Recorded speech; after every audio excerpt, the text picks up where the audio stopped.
Ishwarama's resplendent sun. It's the start of a bright new day. Time to rise, time to shine, Lord divine. Time to lead us along life's way.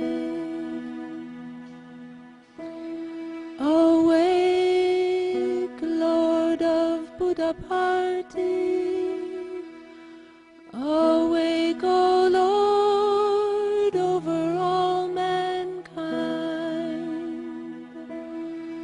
Awake, O Lord of compassion.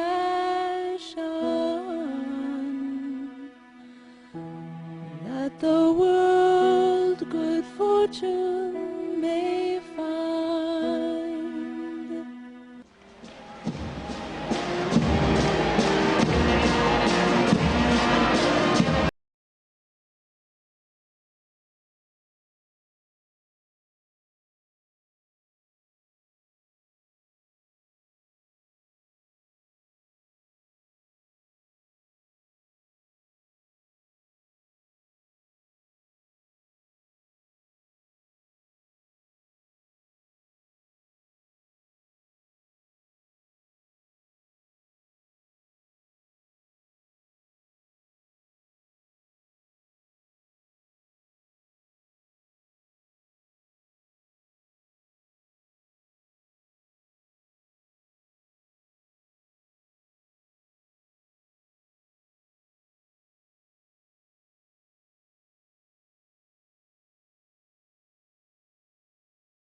I declare the convocation open.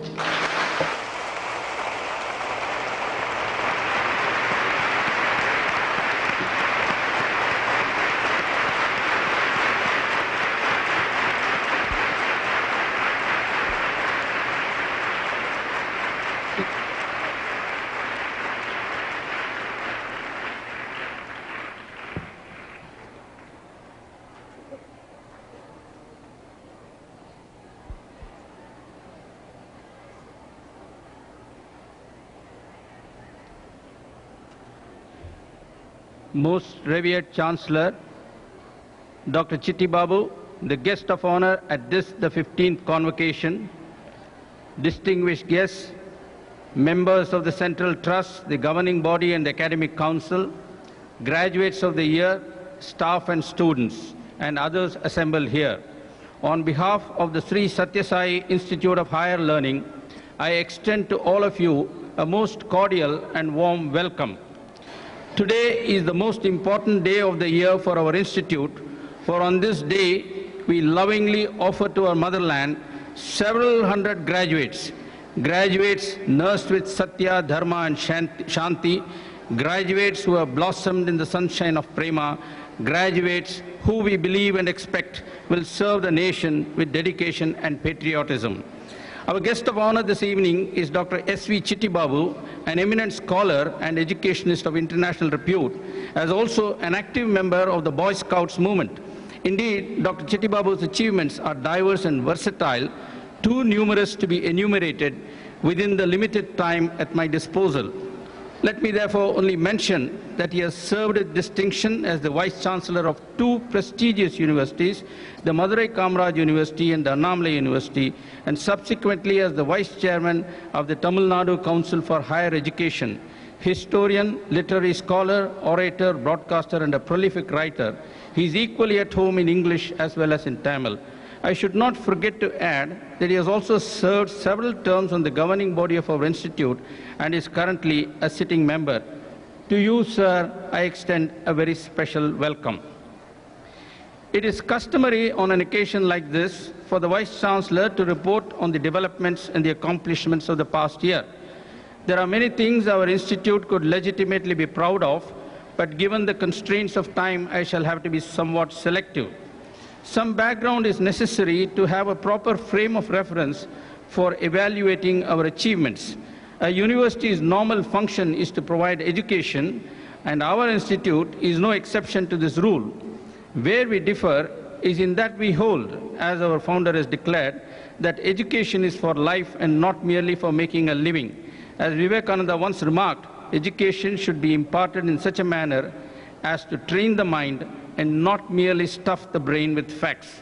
Thus, our educational philosophy centers around ensuring an all-round development of the student's personality, catering to the needs of the body, the mind, and the soul in balanced proportion. In other words, we not only pay attention to academics as we should and are expected to, but more importantly, focus also on the shaping of the character of the student, for in the ultimate analysis, character is the most precious ornament a person can possess. I now turn to the substantive part of my report and would like to start with the summer course, which is not only an annual feature, but one of the best indicators of the distinctive character of our institute. Under the inspiration of our Chancellor, the Institute conducts before the commencement of the academic year a course on Indian culture and spirituality of roughly 2 weeks duration. This year's summer course followed the usual pattern, but a noteworthy feature was that the Chancellor chose the Ramayana as the vehicle to drive home to students and staff alike the vital importance of Satya and Dharma, as also their relevance in modern times. Turning next to the academic side, I would like to draw attention to a few important events and developments. Firstly, about our MBA program. This year is the 10th anniversary of the starting of this program, and it seemed appropriate, therefore, to take stock and effect changes as well as modifications as found necessary. As everyone is aware, lately management courses have not only gained in popularity, but have understandably also acquired quite a lot of importance. Traditionally, such courses tend to focus on the problems of the corporate sector.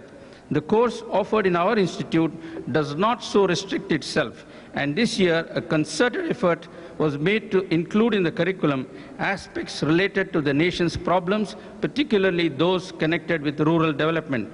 The second aspect in which we differ considerably from others concerns the relationship between management on the one hand and ethics, morality, and basic human values on the other. Elsewhere, the question of ethics has until now been severely ignored, and only of late have a few institutions grudgingly begun to concede, and feebly at that ethics might be considered in management practices. Over the years, we have consistently endeavored to structure our management curriculum around the fundamental dictum that morality must form the base of all human activity. And this year in particular, we have taken special pains to ensure that Satya and Dharma form the undercurrent of every subject taught in the MBA and MFM courses, be it marketing, labor relations, financial management, or whatever. Moving on to the scientific front, I am happy to recall that modest though our institute is in size, it has in the last couple of years been able to attract in open competition research grants over 1 crore of rupees from the AICTE and the Department of Science and Technology. 2 new facilities which our Chancellor declared open last year, namely the Laser Laboratory and the Center for Artificial Intelligence, have now swung into full operation. Review committees set up by the funding agency have visited the institute and expressed complete satisfaction with the progress made in the various projects. In fact, one of the review committees was so pleased that it recommended doubling of the grant originally given. A notable feature of our research and student projects is that many of them are society-oriented. For example, our chemistry and bioscience departments have begun to collaborate in identifying medicinal plants growing in the neighborhood from which chemicals needed in drug manufacture can be extracted. While the chemists are looking at the extraction problems, the life scientists are concentrating on efficient methods of cultivating and growing these plants. Soon, our management experts are likely to join in order to suggest ways and means of making the herb-growing enterprise economically viable as also a possible means of livelihood for the villagers. Not to be left behind, our computer science students are developing softwares of various kinds, including imaging software, such as is needed in the super specialty hospital, for example. One of these softwares is due to be installed in the ophthalmology section shortly, and the day is not far off when we hope to be processing satellite images for extracting resource information. Mention may also be made of the interdisciplinary project just begun jointly by the members of the School of Business Management on the one hand and computer scientists on the other to develop a geographic information system such as would be needed by national planners. For a start, the database is being created, would be restricted to the Penukonda division of the Anantapur district in which we are located. Later, it is hoped to change all the management reports from English to Telugu. Earlier, I made a reference to our institute being unique in many ways. I would now like to substantiate that statement by citing a few examples. One day during the summer course this year, there was a drainage block and the gutter water threatened to flood the entire kitchen, posing a health hazard of alarming proportions. Sanitary experts were sent for, but the situation was so terrifying that something had to be done immediately, even before the experts arrived. It was then that a student who was watching the whole thing from the side peeled off his shirt, entered into the gutter through the manhole, plunged into the sewer neck deep, and I mean neck deep, totally unmindful of the consequences. Feeling with his hands, he located the obstruction, cleared it, and in no time at all saved the situation. It was all done so quietly.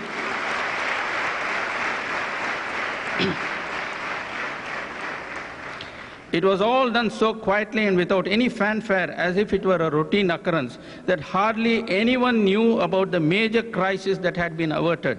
And indeed, even today, few are aware of this incident.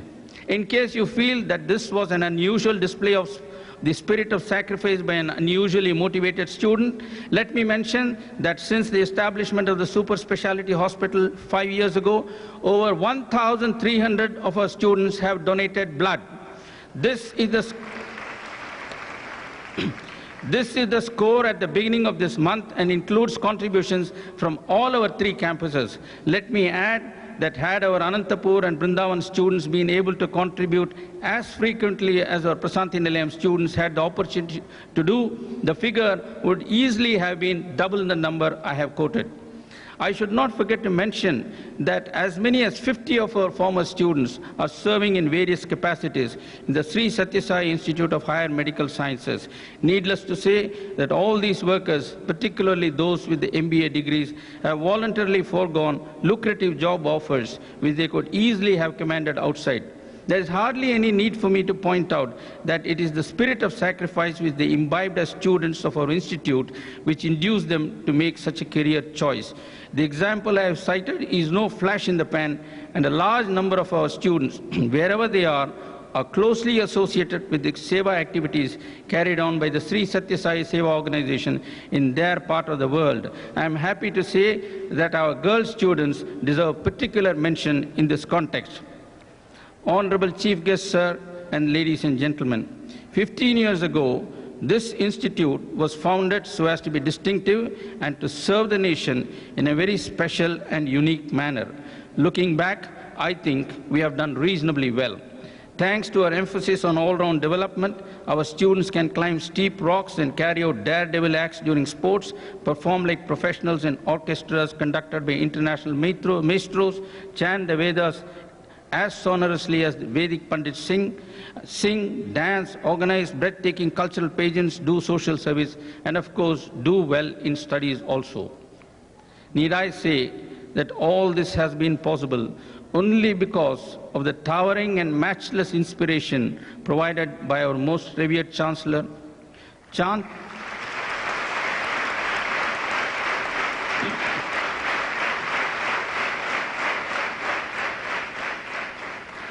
Chancellor he may be by title, but history has no parallel of a Chancellor who is not only so very much a part of the university, but also unceasingly cares so much about every aspect of it, every little aspect of it, I may add, especially the students.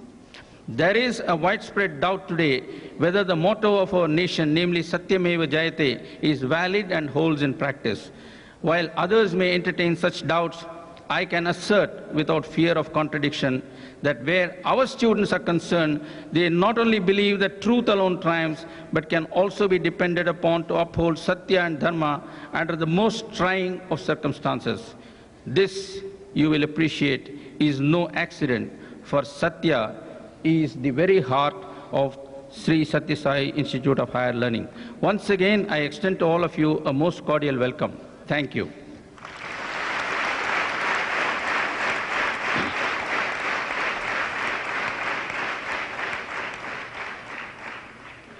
Let the candidates for the various degrees be presented to the Chancellor.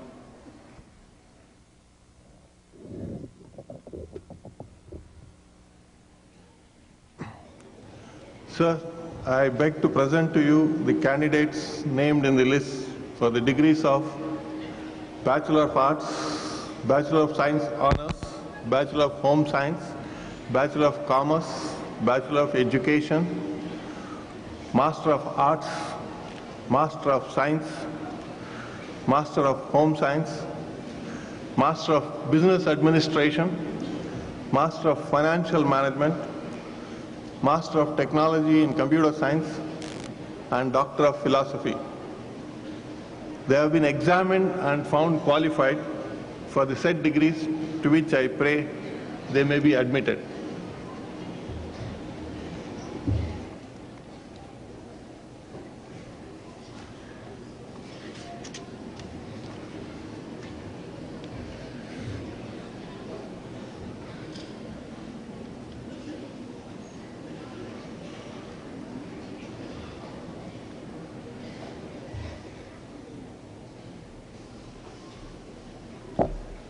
Graduates of the year, you will now take the Institute pledge. Please rise. I will read out the pledge and you will repeat after me. I hereby solemnly declare and promise that if admitted to the degree for which I have been recommended, I will, in my daily life and conversation, and in thought, word and deed, conduct myself as befits a member of the Sri Sathya Sai Institute of Higher Learning,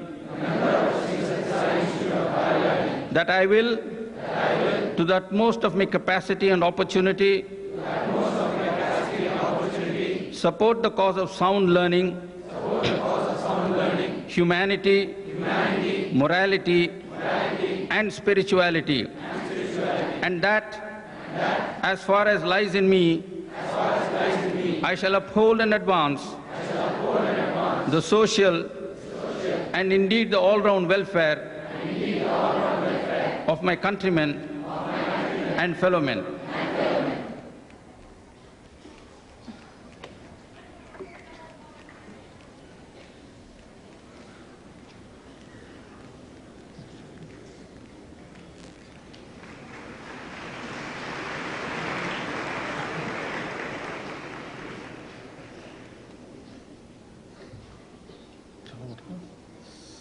Sri Sathya Sai Institute of Higher Learning awards gold medals to students for their distinguished performance in their course of study.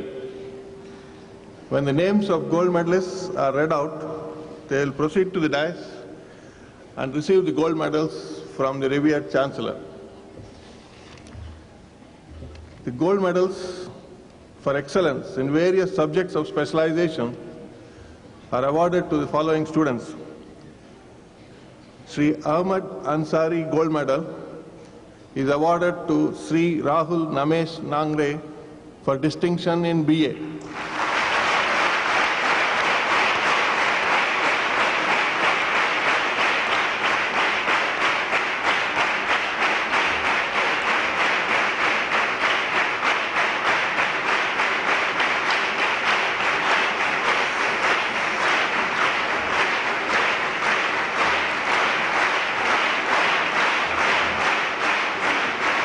Sri Raghavendra Rao Gold Medal is awarded to Sri Nitin Vijay for his distinction in BCom Honours.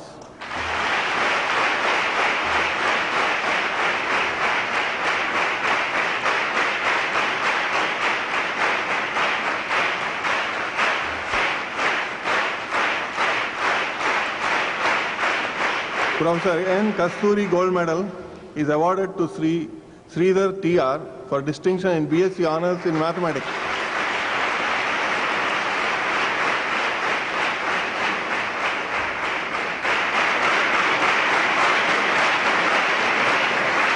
R.K. Maheshwari Family Trust Gold Medal is awarded to Sri Orugant Srinivas for distinction in BSc Honours in Chemistry.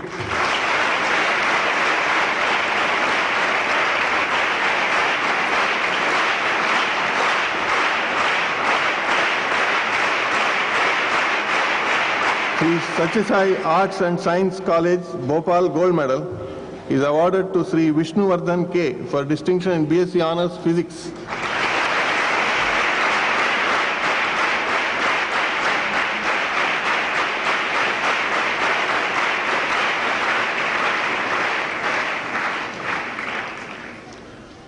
Prasanthi Society Gold Medal is awarded to Sri Venkatakrishnan N for distinction in BSc Honours in Biosciences.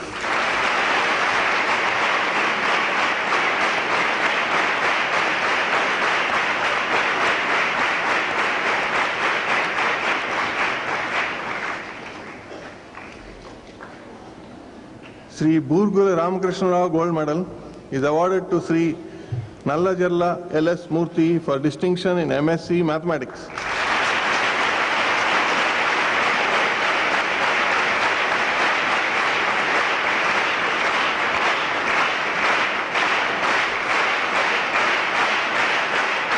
Srimati Justice Sita Mahalakshmi Gold Medal is awarded to Sri M.B. Gurudev Dutt for distinction in MSc Physics.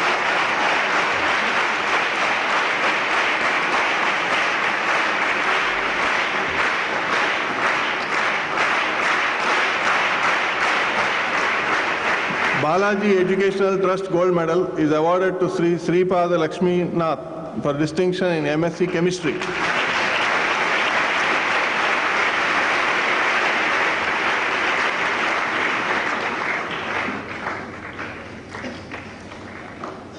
Sri S.V. Guru Prasad Gold Medal is awarded to Sri B. Lakshmi Narayana for distinction in MSc Biosciences.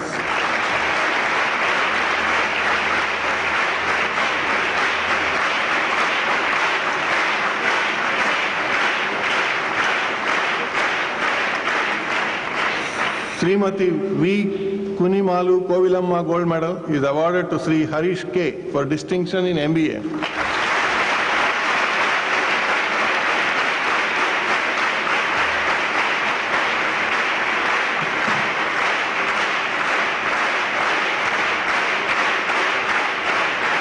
Srimati A. Chellamma Gold Medal is awarded to Sri N. Harihara Prasad for distinction in MFM.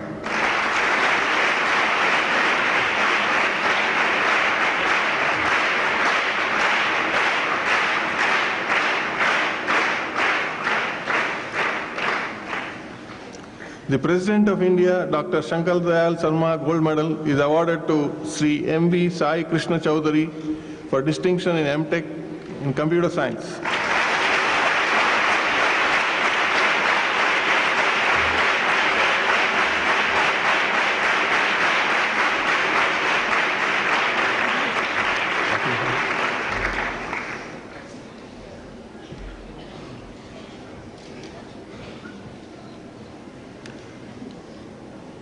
Dr. Mrs. Vaijayanti Bhagwat Gold Medal is awarded to Miss Vidya R. for distinction in BSc Home Science.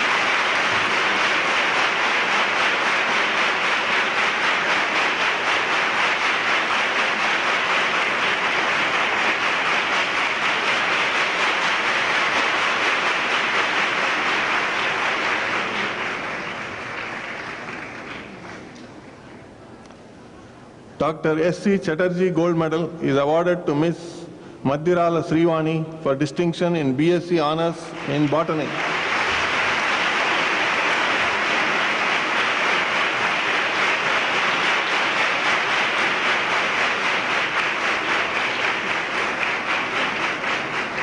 Srimati Kaveramma Gold Medal is awarded to Miss Ranjana Shashidharan for distinction in BSc Honours in Geology.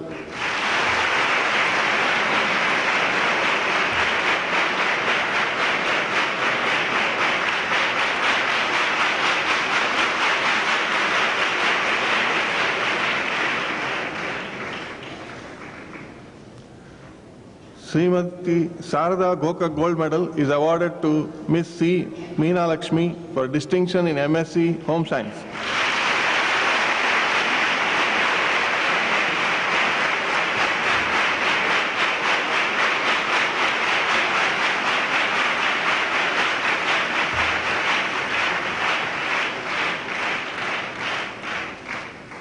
Srimati Kalyani Narsimhan Gold Medal is awarded to Miss Nidhi Sardana for distinction in Bachelor of Education.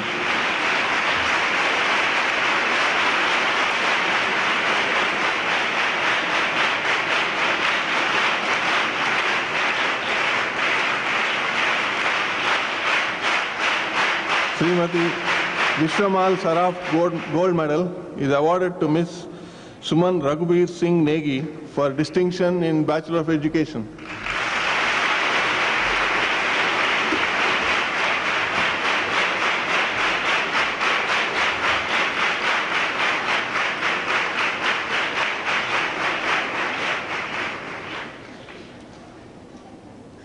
Dr.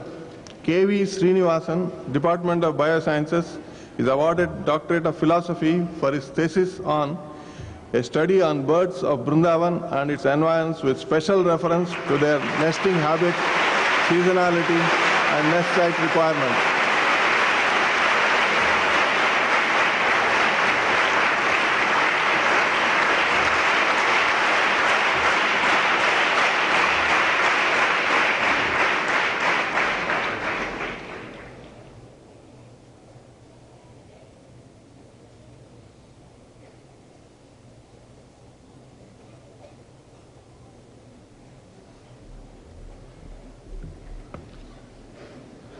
I now request our chief guest to deliver the convocation address.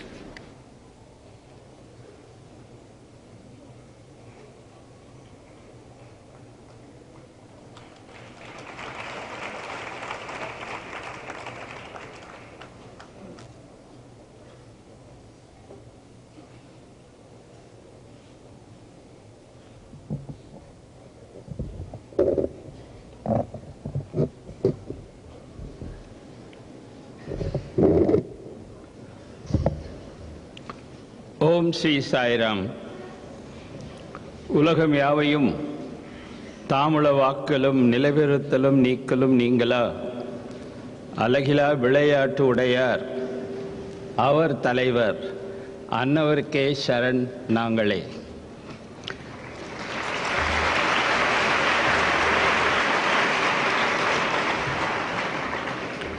Most revered Chancellor Bhagavan Sri Satya Sai Baba, Vice Chancellor Dr. Venkataraman, members of the governing body, the Academic Council and the faculty, graduates of the year, dear sisters and brothers. At the outset, may I, on behalf of all of you and on my own, offer my most respectful and heartfelt salutations to the lotus feet of our revered Chancellor, Bhagavan Sri Satya Baba. I have no words to express adequately my profound gratitude to the revered Chancellor, Bhagavan Baba, for bestowing his divine blessings on me by asking me to deliver this year's convocation address. Frankly speaking, I was taken by utter surprise when I was called upon by Bhagavan Baba to take the responsibility of addressing the graduates at this convocation. Need I say that the privilege of being a chief guest and delivering a convocation address to the Sri Satya Sai Institute of Higher Learning, of which our revered Bhagavan himself is the divine designer, founder and molder, is a coveted honor, most eagerly sought after by many a dignitary in high places. And yet, this privilege has been bestowed on me by the grace of Bhagavan Baba, and to me, it is like manna from heaven, which makes my heart pulsate with excitement and joy. This is one of the myriad instances signifying revered Bhagavan's boundless love, which is undiscriminating and is held out for all to share and rejoice. And in all humility, I venture now to discharge my assignment in his very presence. Dear graduates, let me first heartily congratulate you all on your having successfully and with great distinction completed your respective courses of study, and your academic attainments, I dare say, bear the stamp of quality and authenticity because of your having had the unique fortune of studying and getting trained in the one and only seminary of higher education of its kind in this land of ours, nay, in the whole world itself, I would say, a seminary that has successfully operationalized the cardinal concept of education in human values, leading to the blossoming of human excellence in its truest sense under the divine direction and guidance of the living God in our midst, Bhagavan Baba. As all of us know, the 5 basic values underscored time and again by our Baba, Satya, Dharma, Santi, Prema and Ahimsa. These are the very values that were sought, expounded and lived by Buddha and Mahavira, Shankaracharya and Ramanuja, Nanak and Kabir in the past, and by Ramakrishna Paramahamsa, Vivekananda and Mahatma Gandhi in our own times. These mighty seers and saints were messengers of God. But now God himself in human form has chosen to emerge in our midst to save us and save the world from the impending doom and moral decadence. Under revered Bhagavan's tutelage, students of the Institute are exposed to a fascinating spectrum of experiences which are life-oriented, and value-based. It is here that the true significance, meaning and relevance of what is called integral education has not only come to be emphasized but exemplified, as well as with the telling effect is evident from the wide-ranging courses of study in sciences and humanities offered here, aiming at two primary objectives. One, the preparation of students for independent thinking, for critical inquiry, and for creative and constructive thought and action. And two, helping the students to realize that science will adorn and enrich spirituality, and spirituality will ennoble and sanctify science. This is the only university today to demonstrate convincingly the symbiosis of science and spirituality, thereby proving that they are not irreconcilables.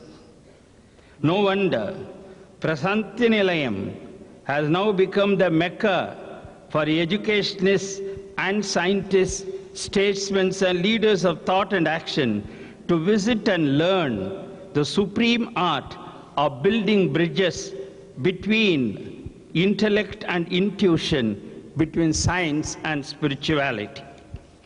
Bhagavan Baba has succinctly given us the quintessence of his lofty education philosophy, and I quote, "The end of wisdom is freedom.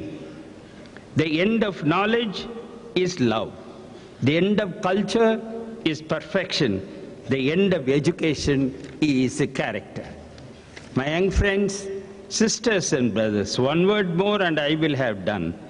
The memorable words of Tennyson from his In Memoriam come to my mind on this occasion. We have but faith. We cannot know, and yet we trust it comes from thee, a beam in darkness. Revered Swami, amidst the encircling gloom that materialism, rooted as it is in egotism, greed and ignorance has generated, you are our only unfailing, sweet and shining light. The Atma Jyoti, the Akhanda Jyoti, the Jivan Jyoti and the Prem Jyoti all combine together to lead us towards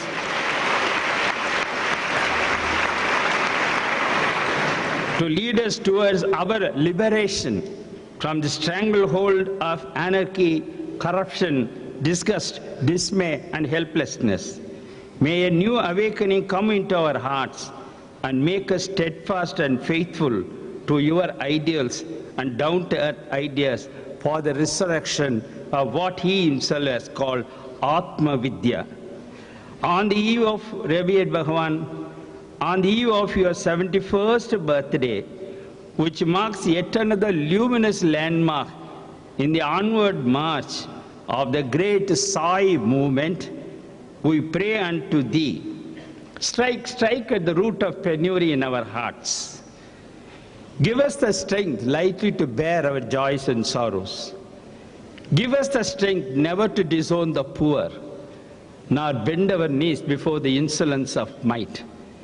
Give us the strength to extend our love, to be fruitful in service. Give us the strength to raise our minds above petty daily trifles. O Lord, give us the strength to surrender our strength to thy will with love, that we may give ourselves up more wholly unto thee. May we never fail to hear thy voice. May we open our hearts wide to thy divine influence. May thy love enfold us. May thy care protect us. Thou art the light of our lives. Shine with thy full effulgence on our path, that we may walk with thee in peace, serenity and safety. Om Sri Sai Ram. Thank you.